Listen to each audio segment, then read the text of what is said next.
should be played at high volume. This should be played at high volume. This should be played at high volume.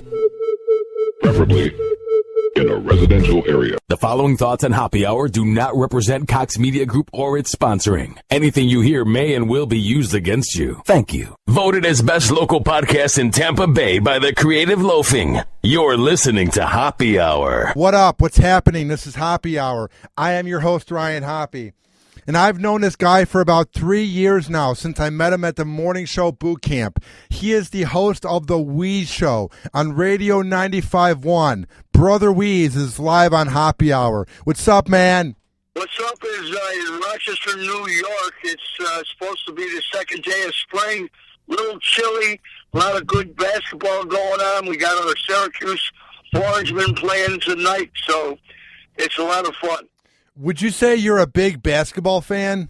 Not at all. I'm a gambler. How well do you do in gambling? Because I know that's one of your big things, playing poker. So how do you do overall? Well, I don't keep score, but I do have a stash that I just keep gambling money. And right now it's pretty healthy. I'm on a really unbelievable run right now, but I'm expecting it to, as a gambler, I know it's going to be over any second. But when you're not running great, you try to stay even. It's not like you run great and then you lose all the time. If you get good at poker, at least you can keep it pretty good. But sometimes you run really great. And right now I'm in the middle of one of those by accident.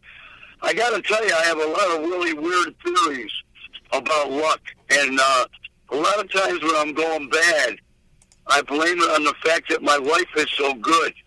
Other guys I play with might not have such a gift. I've been so lucky.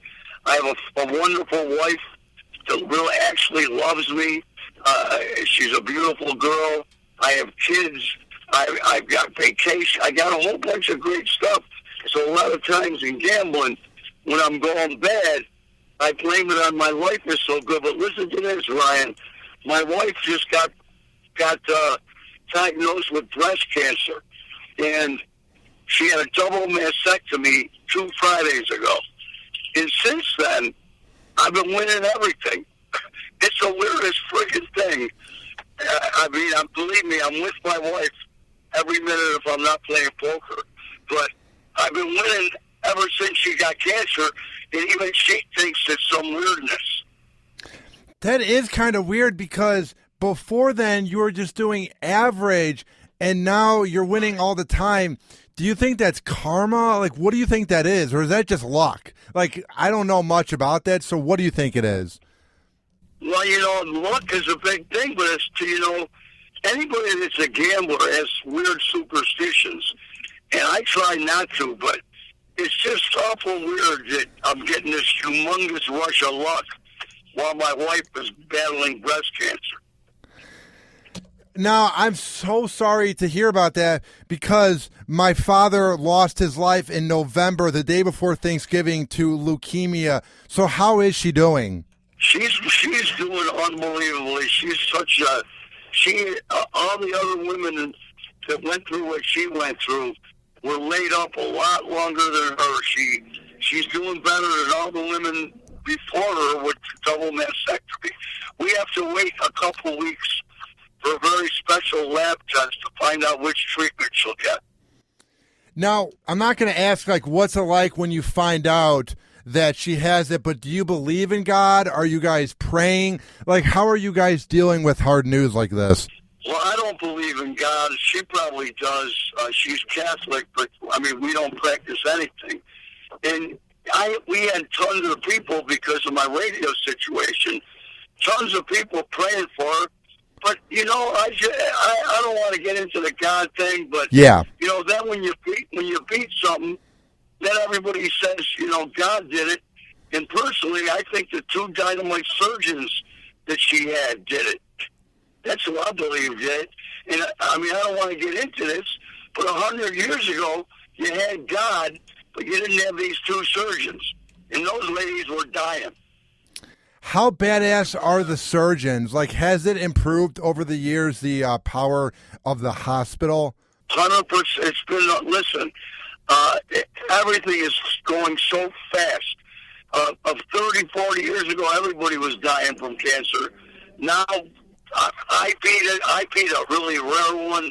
I know my wife's beating this. I meet people, survivors are everywhere because of modern technology and the advancement in medicine. I was just going to say you're lucky to be living in this time. So what are some things you do with your wife so that you're not always thinking about her having breast cancer? Like I've heard that people will watch their favorite TV show or watch funny videos on YouTube. What are some things you guys do to bond? We just try, after she finally could get out of bed, she could finally get out of bed. Last night we went to dinner for her first time out, and, she's still very, very sore around her chest. But the weirdest thing, I rented a movie with Drew Barrymore and Toni Collette on pay-per-view movies. About 4 minutes into it, Toni Collette gets terminal brain cancer, breast cancer that was going to kill her. I go, we got to turn this movie up. That's the one thing, you can't look at stuff like that. It just was bad luck. Yeah, the same thing happened to me. Like, I'm happy that Craig Sager and the former quarterback of the Buffalo Bills, Jim Kelly, beat leukemia. But if I see a report on TV, bro, I just can't watch it. It's just really hard to watch something when you've experienced it or know someone, Yeah, how old was your dad? 51. Wow, is that young? I know, and he was a very hard-ass man. Like, he could have potentially lived if he didn't do yard work and he wasn't driving himself to the hospital. So I go through a lot of thoughts at night about it. It's been weird lately. Are you saying he didn't take all the treatment he could have had? He took in all the treatment he could have. He just was so bent on doing it his way. Like, he wasn't supposed to be driving 30 miles in Chicago traffic to go downtown, but he did it anyway. It was things like that. And then in the Midwest, I'm sure you have it too, you have to rake leaves in the fall, and he was doing that. Right. And that kind of sped up the process. And I'm just kind of annoyed at the fact maybe he would have died anyway, but it's like, it's not a coincidence that after that he died 2 months later.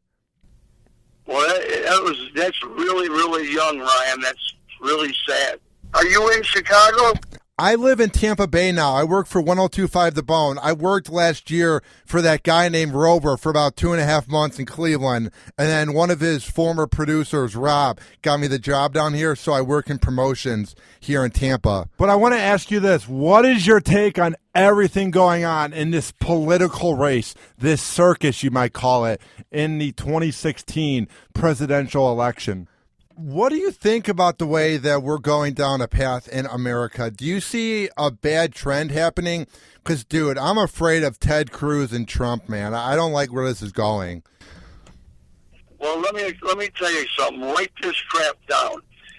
We are so in trouble in the United States of America, and not just because of a Ted Cruz and Donald Trump, but because of I don't want to say what kind, but a certain media that didn't exist 50 years ago that is very, very strong now.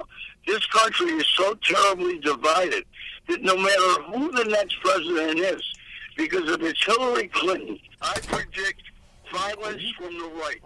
They brought out the Tea Party 2 minutes after Barack Obama was inaugurated. And they hate Hillary so bad that if she's elected, there's going to be violence. This is my prediction. And if Trump's elected, we're the laughing stock of the world. So we're screwed no matter what happens. It's bad news. What do you think of Bernie Sanders? Well, I think Bernie's a great deal. I really feel bad for people that write, the people on the right wing, they go right to the crux of the matter. Like that everybody that wants Bernie just wants everything for free. That's the memes that you'll see. People that want Bernie just don't have any jobs. Just because Bernie wants to deliver to Americans what every country in Europe already delivers, that doesn't mean you want everything for free. Because you'd like to be taken care of with your health care. And because you like education, which is the most important thing your country can do for you. Because you'd like to get an education doesn't mean that you're a grubber. But that's the way the opposition likes to state it. And now, who would you vote for? If it were to be Hillary or Trump, would you even vote? Because I'm not sure if I want to. It's scary. Well, to be honest with you, bro, I'm sitting in my driveway right now. Can you tell me who that picture is, Lucy? You know the picture of me and Hillary? Yeah. I got a big poster of Wease and Hillary 08. I'm friendly with Hillary, and I am telling you, bro, no matter what propaganda you see over and over about the liar and that, like anybody else isn't, Hillary Clinton is so unbelievably smart. People that don't know her or don't want to really be honest will say otherwise. I was in a room with her in a Republican's house, a mansion. This is, I don't know, 5, 6 years ago. And she stood in the middle of this monster living room with people around and answered questions. Completely questions she had no idea what they were going to be. And she amazed everybody because her answers to deep questions were not yes or no. They were very, very smart, deep, knowing answers. She's unbelievably smart. Look how much work this lady does. She ain't laying down at the pool. She's been in over 200 countries. She has her negatives, but those negatives are just exaggerated by the opposition.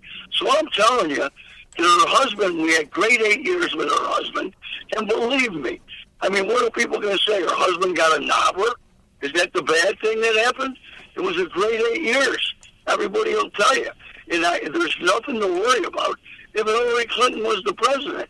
Trump, on the other hand, is a friggin' complete clown, bro. Dude, we have a guy who could potentially win who's talking about the size of his dick, and he's talking about a girl being on her period. It's so disrespectful. Like, there's going to be kids in middle school looking up to this guy. Like, it's an embarrassment. Well, you know, I'm so proud to hear you say that, bro, because I see people, I'm trying to remember, listen to this. There's a right-wing talk show host in Rochester who, at the beginning of Trump even thinking of running, he crapped all over him. But now that he's the front runner, just like Christie and just like the Doc, they're all on his side because they want to be with the winner. And the other day, this right-wing talk show host, I was listening to him. He works in my building, and he was talking about this lady in Rochester who got a DWI, and she was a judge. And he was actually saying that when she walked out of court with a lawyer, and it was on TV, this right-wing talk show host was saying, what kind of example is that for children? What kind of an example is that for our children? And I said to myself, how can a guy who supports Donald Trump that said the things that Ryan Hoppe just said in front of the whole country, penis size, and a woman's period, you're going to support that guy for president, yet you're going to belittle a local judge who got a DWI. Shame on your hypocrisy.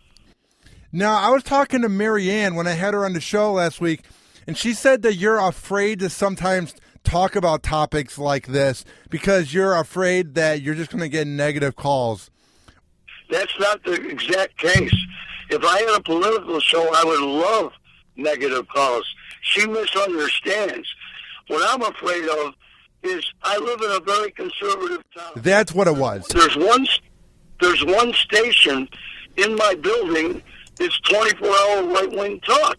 There is no left-wing talk. People that don't understand reality, they talk about the liberal media. It's not true, bro. Right-wing people think that anything that's not right-wing is liberal media.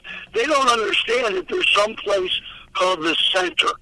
CBS, NBC, ABC, they just report news. Fox News, for instance, is opinion talking. They don't do that on ABC, NBC, and CBS. MSNBC is the left side. But in radio, you can look it up, and I guess you know, because you're so deep into radio. In radio, it's about 200 to 1, liberal to right wing. And if I talk, anytime I talk liberal politics, I lose listeners. And I don't want to lose them. The right-wing talk show host in Rochester told me himself personally that I can listen to right-wing. I can listen to conservative talk, and I get information, and I get mad. But the right-wing talk show host told me that right-wingers can't stand. If they hear anything liberal, they push the button. And I don't feel like, that's why I try to stay away. I would love to have a political talk show. I'd love to talk to all these people and hear their ridiculous crap that they put out that is not factual most of the time. Why do you think we allow the media to lie to us and to have all these people that run for president lie to us? Like, why is that accepted? Well, that's a good question, but if you can look this up. In the first debate, those comedy shows, until somebody finally got to Trump and taught him, stop being a fool. That was the last debate. But in the first couple of debates that were crazy, the first debate, the fact checkers, and they're bipartisan, had Donald Trump setting a record. He set a record for lies. And you can go look at these people listening to your show that hate hearing this and think I'm full of crap because they don't agree, of course. Should go to fact checkers. Fact checkers for Hillary and Bernie, they weren't even close to that many lies. And this goes on and on. It's not that the media, the regular media, what they call the mainstream or the mainstream media, I do not think the mainstream media lies on purpose. I think Fox News does, and right-wing talk show hosts do it like friggin' crazy. And MSC probably does too, MSNBC. But I'm unaware of it. Listen, I don't know if you watch the Bill Maher show, but people that hate liberals should have the guts to watch Bill Maher and write me a letter where you think he's lying, because he has conservatives on every week to discuss. It just seems like liberals are more open-minded and are more willing to have a discussion, while Republicans are more uptight. But that's just me. Bro, Republicans, even back before we had all this hating back and forth, Republicans were always known to be conservative in the other sense, uptight. Uptight because you're too young, but back when Michael J. Fox had family ties, his bit was he was in a hippie family, and in his hippie family he was a Republican. That was the joke, because he was all uptight, suit wearing. That was the joke. But they're always just uptight. Now, what I want to ask you too is, Clinton were to be president, how much would she fix, or would it be just like Obama the last 8 years, where much can't be accomplished? Well, that's a great question. What happens is, with these terrible Republicans, they have to change Congress and the Senate. You got a good point. I mean, if it stays like it is now, who the hell knows what she could get through? But in the meantime, for people that hate Barack Obama and say what a terrible president, I'd love for them to show me, because all kinds of statistics point towards he did a ton of great things that you don't see because no one's going to let you see. But the list is there. All these people that think I made it through Barack Obama's. I live, I'm in my home now, outside in my car. Every single person I hang around with is fine for the past 8 years. What are they talking about? And if they want to talk about war, that's a whole other story. And it's not anything he would have taken us to. He inherited it. Isn't it weird how we all seem to forget how much we hated George Bush? Like, he was on Ellen's show last week dancing, and the whole crowd was just cheering for him. And I'm like, we used to hate this guy 10 years ago. Well, not everybody, bro. If you want to hear the height of hypocrisy that never stops driving me crazy, you might have been too young. But the Dixie Chicks, do you know the story? I know who they are, but I don't know what happened. Oh, my God. What happened is huge. What happened was Natalie Maines, the singer for the Dixie Chicks, made a statement that she was embarrassed to be from the same state as Bush. as soon as she made the statement, Ryan, she was boycotted off country radio. She got death threats. There was even a documentary movie about it. She got death threats. People boycotted their concerts and tried to put them out of business. Let me repeat. Her statement was she was embarrassed to be from the same state as Bush. That's it. Once the black guy got into the presidency, Ted Nugent and all the right-wing people can't stop calling them every name in the book. The things they throw at Barack Obama is insane. And these are the same people that once said you had to respect the office. All of a sudden, a darker guy got in the office. They ain't respecting anymore. I know you've seen these things. If you were to give Barack Obama a grade for the past 8 years of his presidency, what would you give him? I give him a B at least. And that's with the obstruction. Don't forget, at the beginning, he wanted to get the stimulus for way more money. And also, they've got audio of, I think, Harry Reid. They've got audio. Which one's the Republican? I mix it up. McConnell or Reid, or do you even know? I don't know. They're all bums to me. I'm with you. But anyway, the leader of the Republicans said on tape that we will not let him do anything he wants to do. They even Barack Obama put forward some issues that the Republicans wanted, and they turned it down because it was his. So how can a country move forward and get anything done for the complete obstructionist Congress? That's a fact. I just find it sad, too, that they care more about trying to shut him down and not trying to help America. It's like, get the hell out of here. It's sickening. That's exactly, bro. Look, you're a young guy. That is exactly what can be illustrated 100%. And back in the days before Barack, at least people worked a little bit together.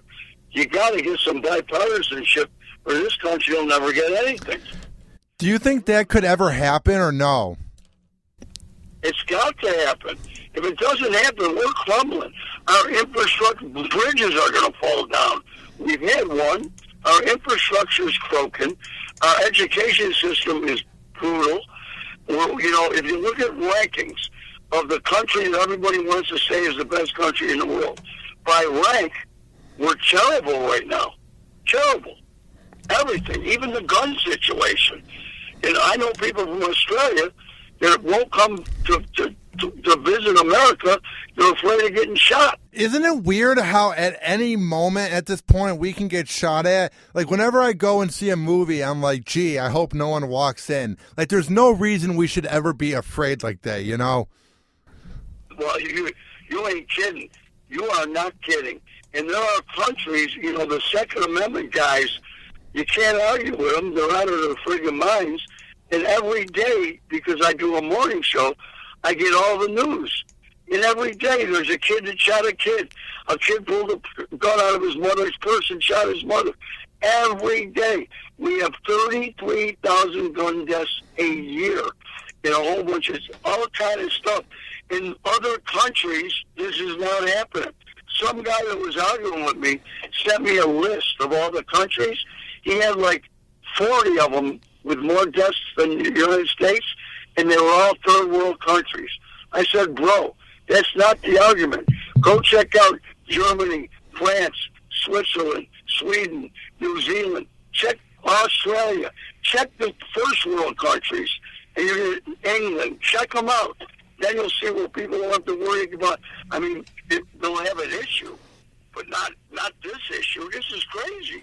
My city, when I moved here from Philadelphia in the mid-'70s to late '70s, I used to laugh at the news on TV because they used to have car accidents.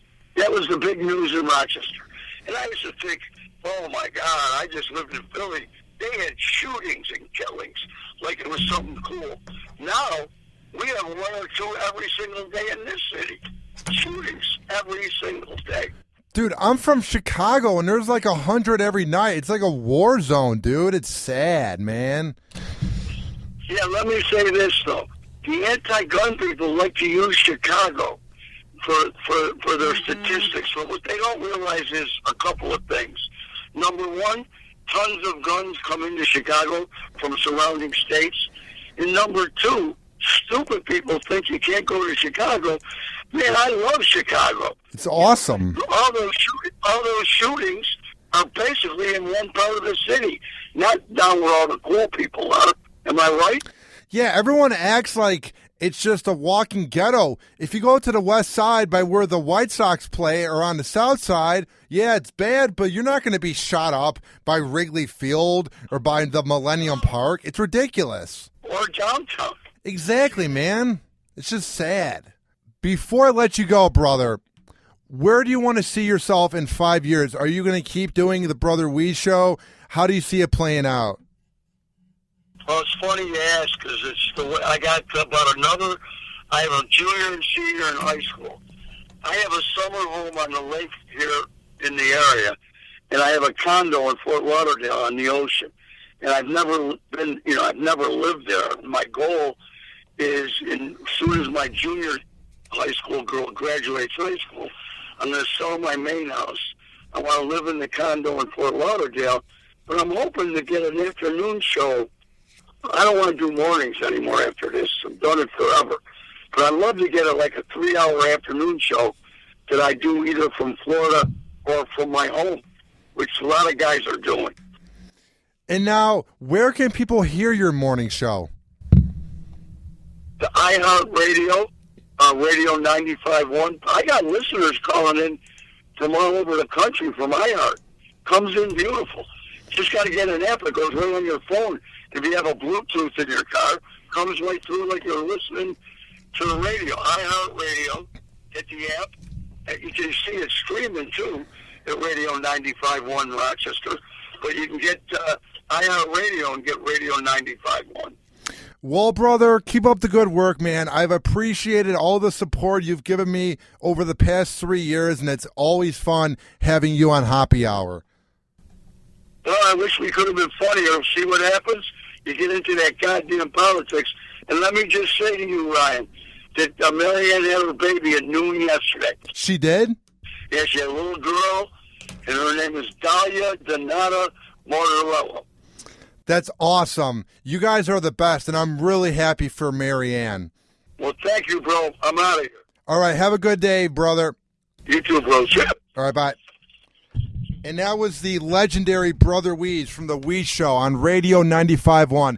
He's a guy that's always had my back, and I've kept in touch with since I met him at the Morning Show Boot Camp. If you're a fan of Brother Wease and you want to hear Hoppe Hour, it's not hard. It's not rocket science. All you have to do is go to the Google Play or iPhone shop and search up Hoppe Radio, and you can hear all 105 interviews I've done since July.